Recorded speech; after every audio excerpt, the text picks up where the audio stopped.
Xin chào các bạn, lại là 5 phút thôi đây. Trong tháng 4, Nga đã tăng cường hơn 100.000 quân tới Crimea và biên giới phía đông Ukraine. Có nhiều lo ngại về ý định của Moscow và nguy cơ chiến tranh có thể xảy ra.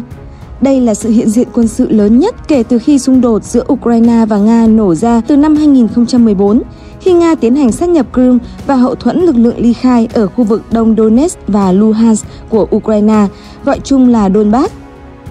Trong suốt 7 năm giao tranh giữa các lực lượng của Ukraine và lực lượng ly khai ở miền đông Ukraine đã khiến hơn 14.000 người thiệt mạng.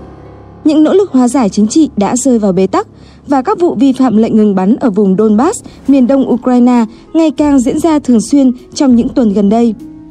Ukraine và các nước phương Tây đã cáo buộc Nga đưa binh sĩ và vũ khí tới để hỗ trợ lực lượng ly khai ở Donbass, song Moscow đã bác bỏ cáo buộc.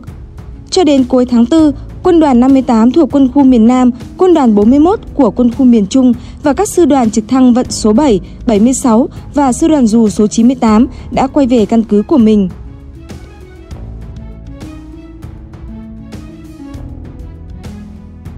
Những vấn đề này đã đặt ra một câu hỏi rằng nguyên nhân nào khiến cho Ukraine xảy ra cuộc khủng hoảng chính trị nghiêm trọng như vậy? Để trả lời cho câu hỏi này, chúng ta hãy nhìn lại lịch sử và địa lý của đất nước này nhé.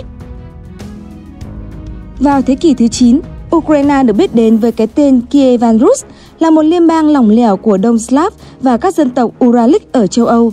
Dưới sự trị vì của vương triều Rurik do hoàng tử Varangian Rurik thành lập, thủ đô đặt tại Kiev. Nhưng cuộc xâm lược của đế quốc Mông Cổ vào thế kỷ 13 đã kìm hãm sự trỗi dậy của Kiev.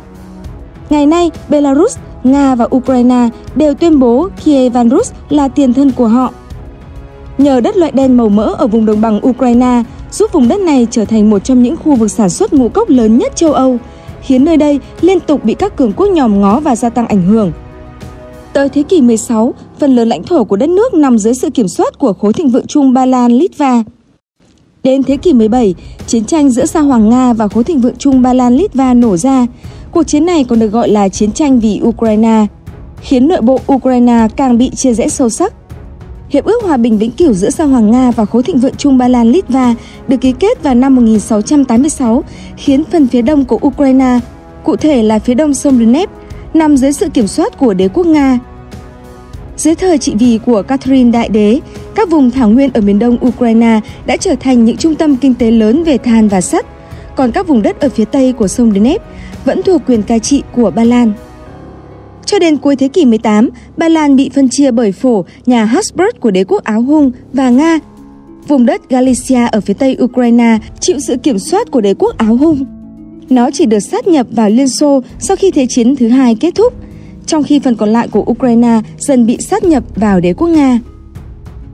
Dù Nga có những lời hứa trao cho Ukraine quyền tự trị trong hiệp ước Pereyaslav, nhưng giới chức lãnh đạo Ukraine và người Cossack không bao giờ có tự do và tự trị như họ mong muốn. Tuy nhiên, người Ukraine được giữ những chức vụ cao nhất trong nhà nước Nga cũng như nhà thờ chính thống Nga. Ở giai đoạn sau này, chính quyền Sa Hoàng đã tiến hành chính sách Nga hóa các vùng đất Ukraine. Họ cấm sử dụng ngôn ngữ Ukraine trong xuất bản và công cộng. Và ngày nay, cả hai ngôn ngữ là tiếng Nga và tiếng Ukraine đều được sử dụng ở quốc gia này. Trong giai đoạn Thế chiến thứ nhất, có 3.500.000 người Ukraine chiến đấu trong quân đội đế quốc Nga, trong khi 250.000 người chiến đấu cho quân đội Áo Hung. Trong cuộc chiến, chính quyền Áo Hung thành lập quân đoàn Ukraine để chiến đấu chống lại đế quốc Nga. Quân đoàn này là tiền thân của quân đội Galician Ukraine. Họ chiến đấu chống lại cả những người Bolshevik và Ba Lan trong cuộc nội chiến Ukraine giai đoạn 1918-1921 khi Cộng hòa Nhân dân Ukraine tuyên bố độc lập khỏi đế quốc Nga. Năm 1922, Ukraine là một trong số những quốc gia sáng lập Liên bang Cộng hòa xã hội chủ nghĩa Xô Viết. Nhưng tới năm 1930, nhiều người Nga và các công dân của các nước Cộng hòa khác thuộc Liên Xô đã di cư tới miền đông Ukraine để làm việc. Điều này giúp giải thích tại sao ý thức về chủ nghĩa dân tộc ở miền đông không sâu sắc như ở miền tây Ukraine. Tới khi Liên Xô sụp đổ, người dân ở miền đông có quan hệ mật thiết với Nga và thường ủng hộ các chính trị gia có khuynh hướng thân Nga. Còn miền Tây Ukraine đã trải qua nhiều thế kỷ dưới sự kiểm soát của các cường quốc châu Âu như Ba Lan và đế quốc Áo Hung. Thậm chí, trong giai đoạn giữa hai cuộc thế chiến, thì 1/3 lãnh thổ phía Tây của Ukraine ngày nay nằm dưới sự kiểm soát của Ba Lan. Điều đó đã giúp trả lời câu hỏi tại sao người dân ở phía Tây Ukraine có xu hướng ủng hộ các chính trị gia có khuynh hướng thân phương Tây hơn, cũng như việc họ coi Ukraine là một phần của châu Âu. Theo cuộc điều tra dân số năm 2001, 67,5% dân số, phần lớn nằm ở phía Tây Ukraine, tuyên bố tiếng Ukraine là tiếng mẹ đẻ và chịu ảnh hưởng của Công giáo. Còn 29,6% dân số, phần lớn họ sống ở phía Đông Ukraine, tuyên bố tiếng mẹ đẻ là tiếng Nga và chịu ảnh hưởng của Chính thống giáo nhiều hơn. Chỉ những vấn đề về lịch sử bị chia cắt, ý thức hệ và sắc tộc, kết hợp với cuộc khủng hoảng nội bộ vào tháng 11 năm 2013, khi Tổng thống Viktor Yanukovych từ chối một thỏa thuận để hội nhập nhiều hơn với Liên minh châu Âu và quay sang tìm sự trợ giúp từ phía Nga để nhận được một khoản viện trợ tài chính lên tới 15 tỷ đô la Mỹ và tạo mối quan hệ chặt chẽ hơn với Nga, đã khiến những người thuộc phe đối lập với Yanukovych thân EU đã tổ chức biểu tình và chiếm đóng quảng trường độc lập Ukraine. Các tay súng bắn tỉa đã được thuê để bắn vào cả hai phía nhằm kích động xung đột bạo lực. Trong cuộc khủng hoảng này, Nga đã ủng hộ Yanukovych, trong khi Mỹ và châu Âu ủng hộ những người biểu tình. Tới tháng 2 năm 2014, ông Yanukovych đã bị Quốc hội Ukraine thông qua bỏ phiếu bãi bỏ tư cách Tổng thống. Tới tháng 3 cùng năm, Nga sáp nhập Crimea vào lãnh thổ của mình thông qua trưng cầu dân Ý. Vào tháng 4, các phiến quân ly khai thân Nga bắt đầu chiếm lãnh thổ ở miền đông Ukraine.